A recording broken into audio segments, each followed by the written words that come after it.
नमस्ते, प्रणाम। मैं किशोरलाल यादव और मैं अभी दोहा में हूँ। और आज मैं आ रहा हूँ एक काम के लिए, अपने बड़े भाई पिंकू भैया के लिए।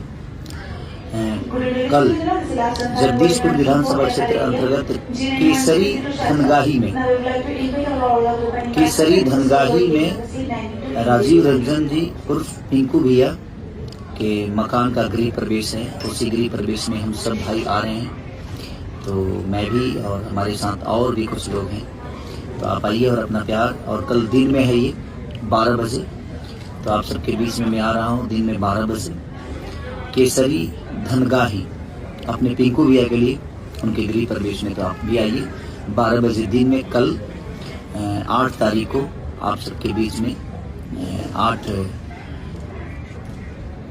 जून 2025। तो प्लीज आइए और अपना प्यार आशीर्वाद, दिन में ही हम लोग खूब मजा करेंगे। Love you all, thank you.